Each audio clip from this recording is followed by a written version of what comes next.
오늘은 하나님 백성됨의 흔적이라는 제목으로 우리가 말씀을 상고하려고 합니다. 여러분, 아무리 좋은 믿음을 갖고 있어도 그 믿음이 삶을 통해 고백되어지지 않으면, 즉 행함이 없다면 그 믿음을 온전한 믿음이라고 성경 말씀하지 않습니다. 그래서 우리가 야고보서에 보면 믿음이 그의 행함과 함께 일하고 행함으로 믿음이 온전하게 되었느니라 라고 말씀합니다. 즉 믿음과 삶은 분리되지 않는다는 거예요. 여러분, 그렇다고 해서 절대 오해하면 안 됩니다. 구원의 행함이 아닌 오직 예수님을 믿음으로 받습니다. 근데 예수님을 믿는 사람은 그 믿음이 삶을 통해 고백되어지게 되어 있다는 것입니다. 근데 이것은 언약에서도 마찬가지입니다. 여러분, 언약은 서로 간의 약속입니다. 우리가 인생을 살아감에 있어서 약속의 중요성은 아무리 강조해도 지나침이 없습니다.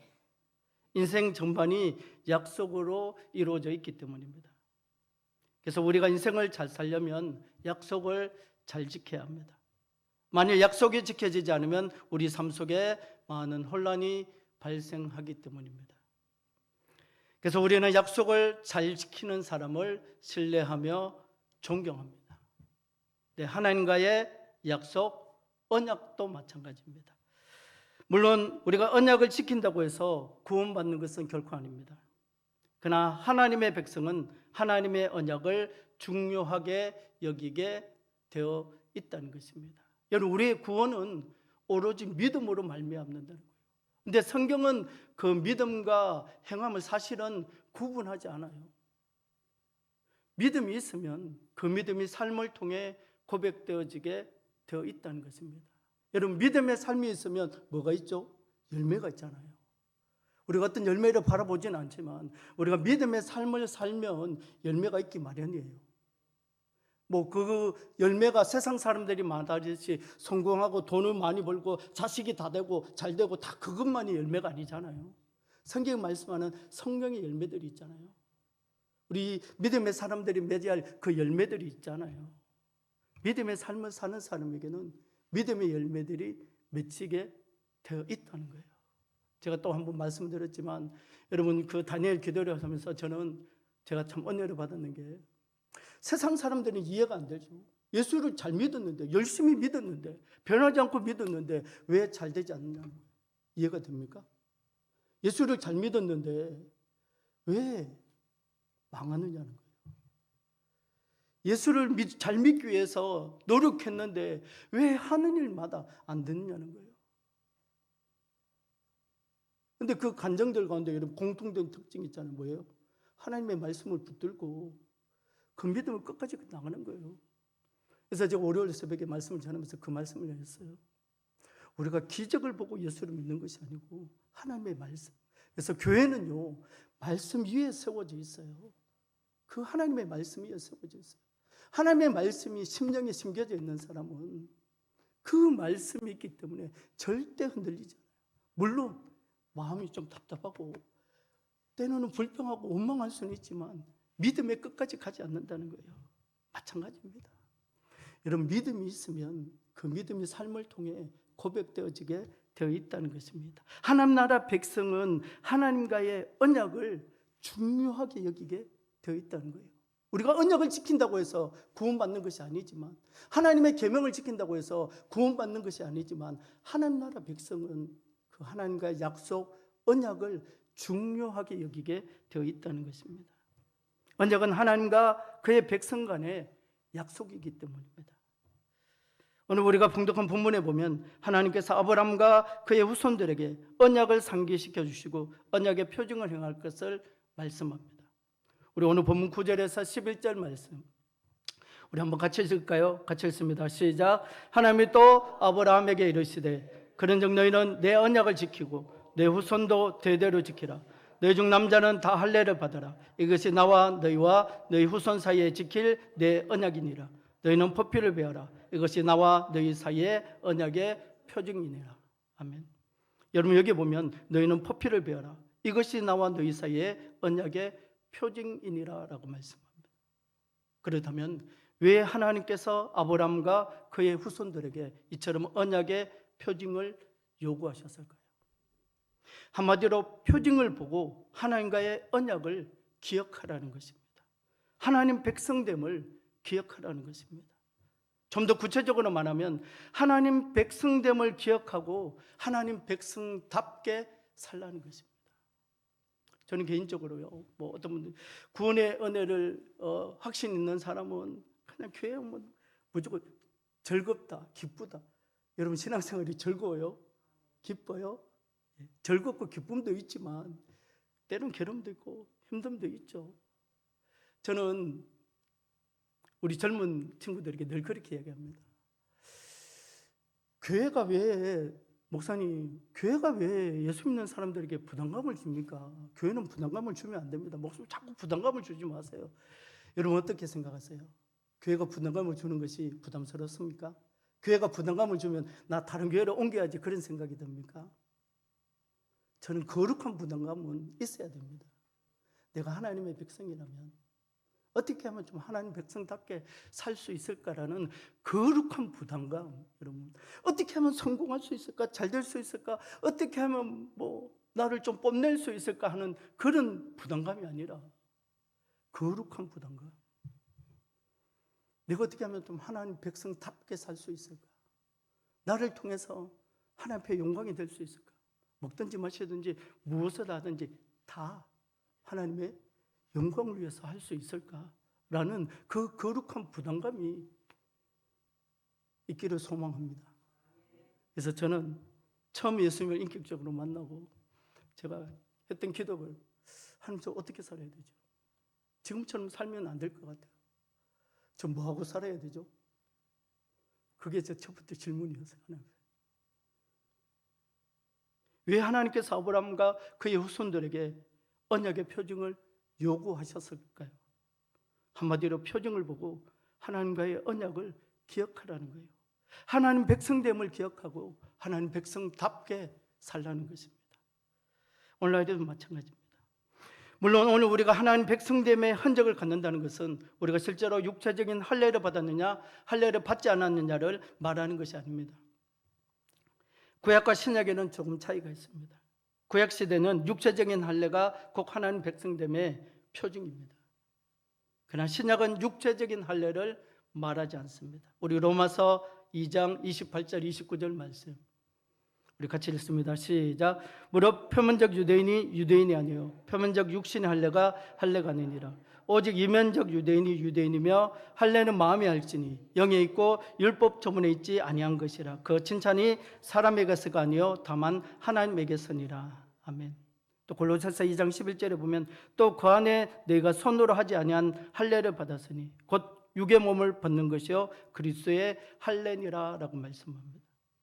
그래서 오늘 우리가 하나님 백성됨의 흔적을 갖는다는 것을 다른 말로 하면 예수 그리스도의 흔적을 갖고 그리스도인답게 살라는 것입니다. 우리 삶에 예수님의 흔적을 갖고 그리스도인답게 살라는 것입니다. 신약에서 이런 삶을 살았던 대표적인 사람이 사도 바울입니다. 바울에게는 예수의 흔적이 있었습니다. 갈라디아서 6장 17절 말씀 제가 읽겠습니다. 이후로는 누구든지 나를 괴롭게 하지 말라. 내가 내 몸에 예수의 흔적을 지니고 있노라. 아멘.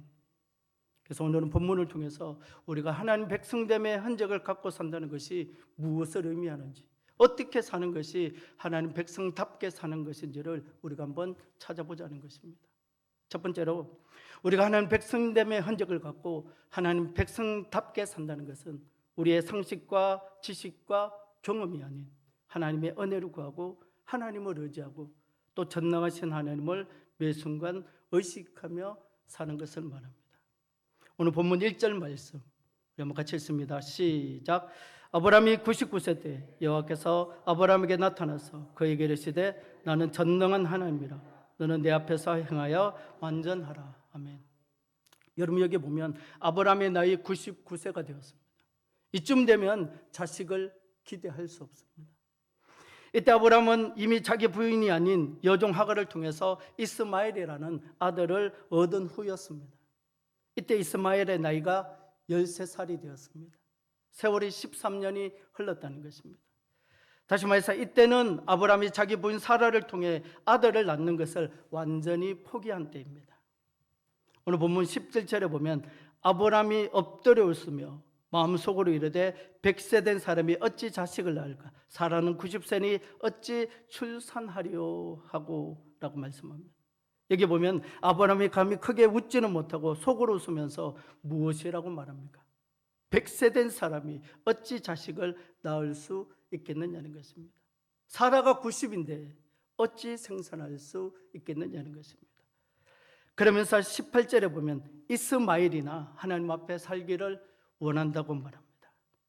무슨 말입니까? 완전히 포기했다는 것입니다. 근데 이때 하나님께서 아브라함에게 나타나신 것입니다. 아브라함이 99세 때, 즉 아브라함이 더 이상 사라를 통해 자식을 얻을 수 있는 가능성이 도무지 없다고 포기해버린 때 여호와께서 아브라함에게 나타나신 것입니다. 그리고 자신을 전능자라고 계시합니다. 그렇다면 왜 하나님께서 아브라함에게 자신을 전능자로 계시하셨을까요? 한마디로 아브라함의 상식과 지식과 경험으로는 불가능하지만 하나님께서는 가능하다는 것입니다. 아브라함이 포기했어도 하나님께서 그 약속을 반드시 이루시겠다는 것입니다. 그러면서 사라를 통해 아들을 주시기에 앞서서 하나님께서 아브라함에게 요구하신 것이 있습니다. 1절에 보면 하나님 앞에서 행하여 완전하라는 것입니다. 여러분, 우리가 창세기 12장에 보면 하나님께서 아브라함을 부르시고 아브라함을 축복의 통로로 삼으시겠다고 말씀합니다. 다시 말해서 아브라함 자신만 복을 받는 것이 아니라 아브라함을 통해 모든 민족이 복을 받게 하시겠다는 것입니다. 근데 아브라함이 축복의 통로된 삶을 살기 위해서는 하나님을 의지하며 사는 삶의 전환이 필요했다는 거예요.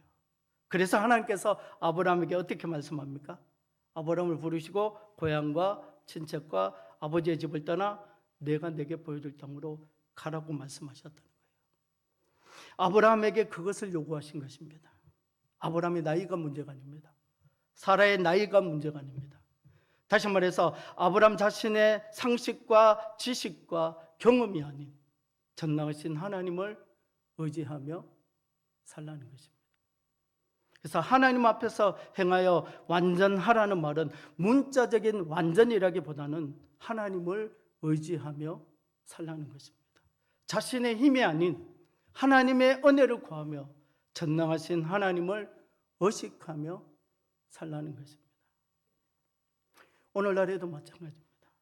오늘 우리는 하나님을 의지한다고 하면서도 자꾸 우리의 상식과 지식과 경험을 앞세우게 됩니다. 전능하신 하나님을 의식한다고 하지만 사실은 다른 것을 더 의식하며 살 때가 많다는 것입니다. 고람되어 하나님 앞에서의 삶을 산다고 하지만 사실은 눈에 보이지 않는 하나님보다는 눈에 보이는 사람들을 더 의식하고 그 사람들의 말에 상처받게 되고 더 힘들어.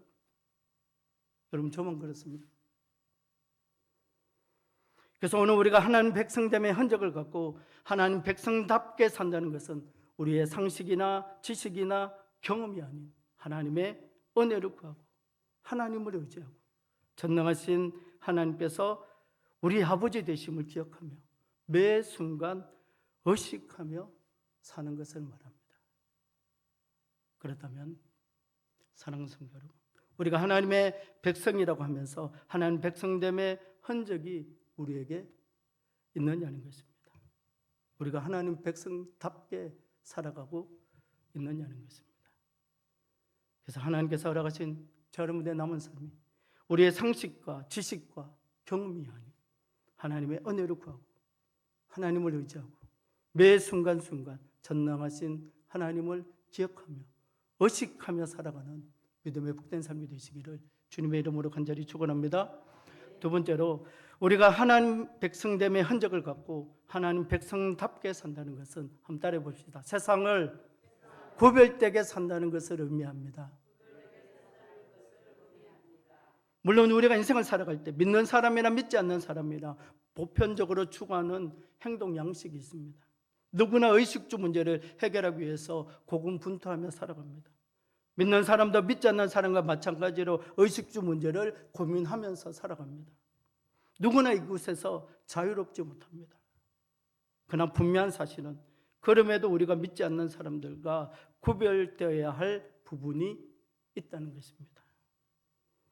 여러분, 세상도 특수한 신분을 가진 사람에게는 특수한 생활 양식을 요구합니다.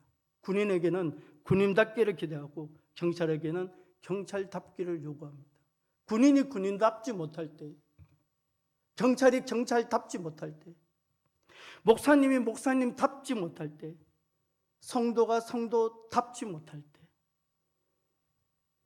그래서 여러분, 군인에게는 군인다움을 요구하고 경찰에게는 경찰다움을 요구하고 하나님의 백성에게는 하나님 백성다움을 요구한다는 거예요.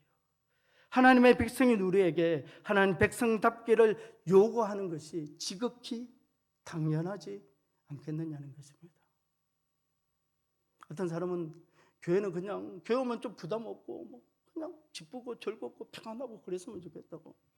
제가 에베소서 1장의 말씀을 보고 하나님께서 주시는 은혜와 평강 어떤 사람에게 주어진다고 그랬어요. 은혜를 받아야 주어지는 거예요. 그 평강이 여러분 세상적으로 많은 돈 걱정 없고 건강 걱정 없고 자식 걱정 없는 것을 성경은 평강이라고 말하고 있잖아요. 하나님의 은혜가 임하면 자식이 아파요. 자식 하나님마다 안 돼요. 결혼도 못 해요. 내 몸도 아파요. 경제적인 부분도 힘들어요. 그럼에도 불구하고 하나님께서 우리에게 주시는 세상 사람들이 알지 못한 하나님과 어찌 보면 나만 아는 평강이 우리에게 주어진다는 거예요. 하나님의 백성이 우리에게 하나님 백성답기를 요구하는 것이 여러분 그것이 부담이 아니라 어찌 보면 지극히 당연하다는 거예요. 내가 구원받은 하나님의 백성이라면, 내가 구원받은 사람이라면 구원받은 삶과 천국을 믿는 사람의 삶과 천국을 믿지 않는 사람의 삶이 어찌 세상에서 똑같을 수 있겠느냐. 물론 기본적인 것은 똑같을 수 있지만 그 속에서도 분명히 구별되어야 할 부분이 분명하게 있다는 거예요. 그리고 우리가 그것을 잊어버리면 안 돼요. 목사님들 다를까? 장로님들 다를까? 똑같아. 실질적으로 똑같아요. 그럼에도 불구하고 우리 눈에는 똑같은 것처럼 보일지 모르지만 분명히 구별된 삶이 있어야 한다는 거예요. 아니, 있다는 것입니다. 오늘 우리가 봉독한 본문에 보면 하나님께서 아브라함과 그의 후손들에게 이것을 요구하고 계신다는 것입니다. 본문에 보면 할례 표시가 어디 있다고 말씀합니다. 13절에 보면 내 언약이 너희 살에 있어 라고 말씀합니다. 13절 말씀 우리 같이 읽을까요? 시작. 너희 집에서 난 자든지 너희 돈으로 산 자든지 할례를 받아야 하리니 예, 내 언약이 너희 살에 있어 영원한 언약이 되려니와. 아멘. 여러분, 아브라함과 그의 후손들이 자신의 몸에 할례 표시를 볼 때마다 무엇을 생각했을까요? 하나님께서 택하신 백성임을 섬기하며 하나님 백성답게 살 것을 다짐하지 않았겠냐는 거예요. 좀 더 구별된 삶을 다짐하지 않았겠냐는 것입니다. 오늘날에도 마찬가지입니다. 그래서 오늘 우리가 하나님 백성됨의 흔적을 갖고 하나님 백성답게 산다는 것은 세상을 구별되게 산다는 것을 의미합니다. 여러분, 오해하면 안 됩니다. 분리된 삶이 아니라 구별된 삶을 말합니다. 이것을 상상수훈에 보면 예수님께서 이렇게 말씀합니다. 마태복음 5장 13절 말씀 같이 읽습니다. 시작. 너희는 세상의 소금이니 소금이 만일 그 맛을 잃으면 무엇으로 짜게 하리요? 후에는 아무 쓸데없어 다만 밖에 버려져 사람에게 밟힐 뿐이니라. 아멘. 여러분, 여기 보면 소금이 만일 그 맛을 잃으면 무엇으로 짜게 하리요? 라고 말씀합니다. 그래서 소금의 맛이 있어야 하듯이 하나님의 백성된 그리스도인에게는 그리스도인의 맛이 있어야 합니다. 그러기 위해서는 구별된 삶이 필요합니다. 그것이 하나님 백성됨의 흔적을 갖고 하나님 백성답게 사는 삶이기 때문입니다. 여러분, 내가 구별된 삶을 산다는 것이 부담스럽습니까? 그것이 힘듭니까? 쉽지는 않죠. 힘들죠. 근데 내 힘으로는 할 수 없지만 하나님께서 내게 은혜를 주시면 그게 가능한 거예요. 어떤 목사는 그렇게 말씀하시더라고요. 초대교회 성도들이 순교할 수 있었던 것이 예수님 때문에 목숨을 내놓을 수 있었던 것이 자기 힘으로 했겠느냐는 거예요. 자기 믿음으로 했겠느냐는 거예요. 하나님께서 은혜를 주셨기 때문이라는 거예요. 우리는 못하지만 하나님께서 우리에게 은혜를 주시면 비록 세상 사람들이 그렇게 사는 것이 재밌습니까? 즐겁습니까? 힘들지 않습니까? 여러분 힘듭니까? 힘들지 않잖아요. 내가 하나님의 백성답게 구별된 삶을 살아간다는 것이 힘이 듭니까?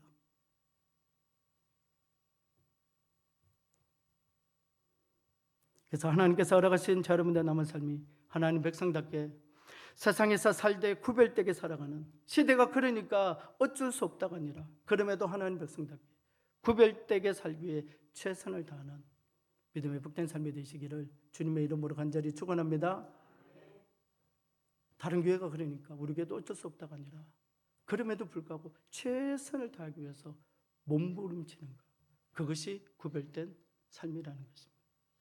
마지막으로 우리가 하나님 백성됨의 흔적을 갖고 하나님 백성답게 산다는 것은 예수 그리스도의 십자가의 피 흘리심을 잊지 않고 사는 것을 의미합니다. 즉 십자가의 복음의 정인으로 사는 것을 말합니다. 여러분 당시에 외과 수술이 발달하지 않았던 시절에는 할례는 고통스러운 일이었습니다. 우리가 구약 성경에 보면 이방인들이 유대인으로 귀화하려면 반드시 할례를 받아야 했습니다. 그런데 할례 받는 것을 그들이 두려워할 만큼 고통스러웠다는 거예요. 아니 위험하기까지 했다는 것입니다. 그럼에도 할례를 통해 주는 교훈이 있습니다. 피를 흘리고 할례를 받았고 피를 흘리고 하나님의 백성이 되었다는 것입니다. 그리고 피 흘림을 통해서 깨끗해졌다는 것입니다. 그러니 한평생 이것을 잊지 말고 하나님 백성답게 살라는 것입니다.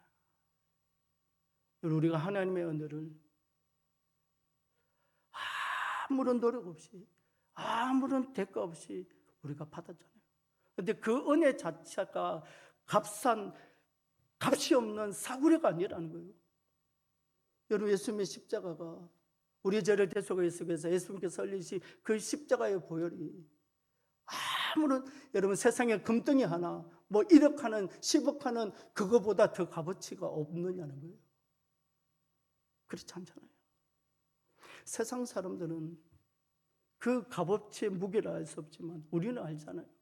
얼마나 그것이 우리가 고백하듯이 내가 노력한 것도 아니고 내가 자격이 있는 것도 아닌데 그럼에도 불구하고 하나님께서 우리에게 은혜를 베풀어 주셔서 그것이 믿어지게 했다는 거예요.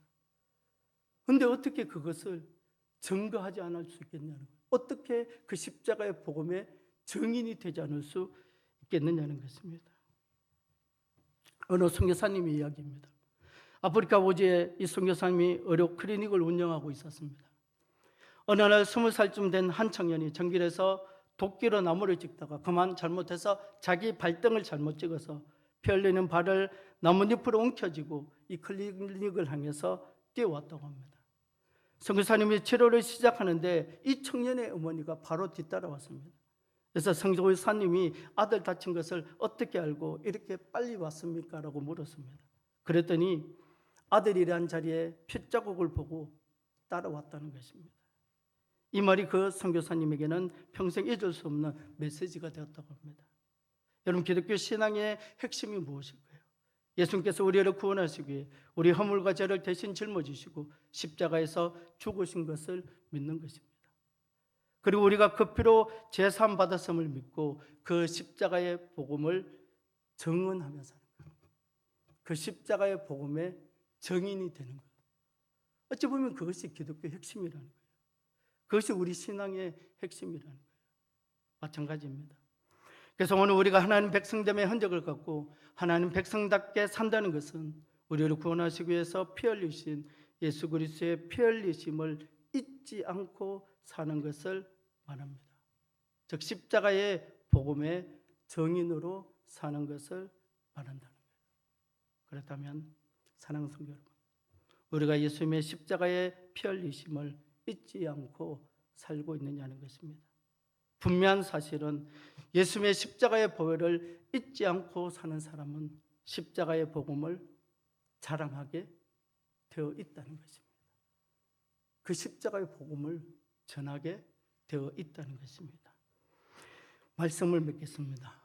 사랑하는 성도 여러분, 오늘 우리가 하나님 백성이라고 하면서 우리 삶 속에 하나님 백성됨의 흔적이 있습니다. 저는 이 말씀 준비하면서 제가 제 자신에게 한번 질문해 봤어요. 나는 하나님 백성이라고 했는데, 여러분 사도 바울의 고백이 멋있잖아요. 나는 내 몸에 예수 그리스도의 흔적이 있다. 내가 하나님 나라 백성이라고 하면서, 하나님의 백성이라고 하면서 정작 우리 삶 속에 하나님 백성됨의 흔적이 있느냐는 거예요. 오늘 우리가 하나님 백성됨의 흔적을 갖고 하나님 백성답게 산다는 것은 우리의 상식과 우리의 지식과 우리의 경험이 아닌 하나님의 은혜를 구하고 하나님을 의지하고 전능하신 하나님을 매 순간 의식하며 사는 것을 말한다는 것입니다. 또 우리가 하나님 백성 흔적을 갖고 하나님 백성답게 산다는 것은 손해본다 할지라도 세상을 구별되게 사는 것을 말합니다. 예수 그리스도의 십자가의 편리심을 잊지 않고 십자가의 복음의 정인으로 사는 것을 말한다는 것입니다. 그래서 하나님께서 허락하신 자녀보다 남은 삶이 하나님 백성됨의 흔적을 갖고 하나님 백성답게 살아가는 믿음의 복된 삶이 되시기를 주님의 이름으로 간절히 축원합니다.